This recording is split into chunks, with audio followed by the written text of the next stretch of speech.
समाजवादी party Buldhana जिल्हा संपर्क प्रमुख शेख सईद शेख कदीर यांची भ्रष्ट अधिकाऱ्यांवर कारवाईची गर्जना।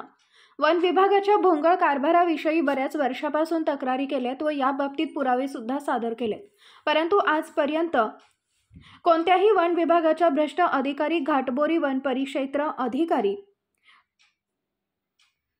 तोडिया लायते तसेच मोताळा वन परिक्षेत्र Neha Murkute, mobile squad ranger Wankhede फिरते पथक व वनरक्षक हबीब खान पठाण, संग्रामपूर तालुक्यातील सावळी रेती प्रकरणातील सूत्रधार या सर्व प्रकरणाचे उपवन संरक्षक सरोज गवस बुलढाणाकडे वारंवार तक्रार दिली असतानाही आतापर्यंत गवस यांनी या प्रकरणी कुठल्याही प्रकारच्या तक्रारीकडे पूर्णतः दुर्लक्ष केल्याचं दिसून येत आहे।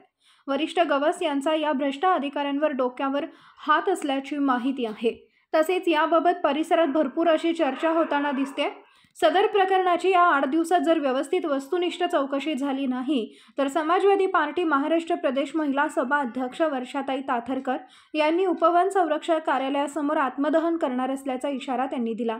तर समाजवादी पार्टी बुलढाणा जिल्हा संपर्क प्रमुख शेख सईद शेख कदीर यांनी याबाबत महाराष्ट्र प्रदेश अध्यक्ष अबू आझमी पूर्ण प्रकरणाची सविस्तर माहिती दिली व सूर्या मराठी न्यूज चॅनलशी सविस्तर चर्चा करून माहिती दिली आहे।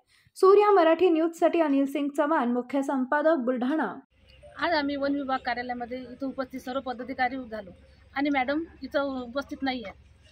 येणाऱ्या 8 तारखेला मॅडमनं जे काही हे सर बोलले त्या तक्रारावर अर्ज जर दाखल नाही काय केली, येणाऱ्या 8 तारखेला मी इथं आत्मदहन करेन, हे माझी महिलाची विनंती आहे। किती महिलाला घेऊन आत्मदहन करणार? 3 ते 4 महिला आहेत माझ्याजवळ, आत्मदहन करतील त्या सोबत। मी समाजवादी जिल्हा संपर्क प्रमुख शेख सईद, आम्ही बरेच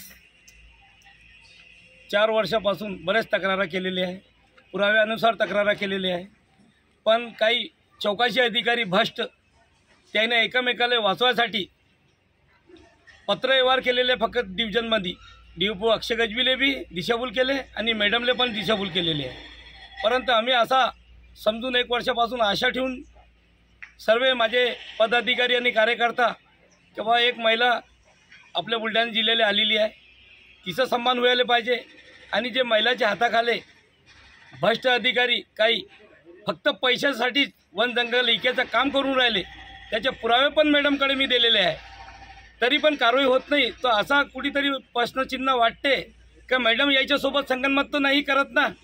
याच्यासाठी मॅडमना आता हे आम्ही तिचे भाऊ आहे या आशानं खूप थकलो आशा करता, पण मॅडमने हे कारवाई तत्काळ करायला पाहिजे आणि जे हे दिशाभूल करणारे अधिकारी आहे ACF साहेबाकडे चौकशी जाते, ते दिशाभूल करते। त्याच्यानंतर मोबाईल स्कॉट पडवळ साहेबाचे कागद काही जायला आहे ते दिशाभूल करणारे आहे। तसेच मोबाईल स्कॉट पाटील साहेबाकडे जे चौकशी आहे, रीती असताना तरी पिवार फाळला नाही अदलक बी। त्याच्यानंतर घाटबोरीचं एवढा मोठा प्रकरण आहे, 4 वर्षापासून मी सर्व एक ठिकाणी नेऊन अधिकाऱ्याला दाखवून राहिलो, आंधळे आणि फुटके झालेले आहे, फक्त आरामाच्या खायच्या मागे लागलेले आहे। माझ्यावर हल्ला झाला आता सध्या चौकशी दरम्यान काळेसाहेब जळगावचे व तसेच आमचे काही पदाधिकारी आणि काही पत्रकार लोक सर्व आम्ही ते लोकांना हातपाय जोडून तडून निघून आले।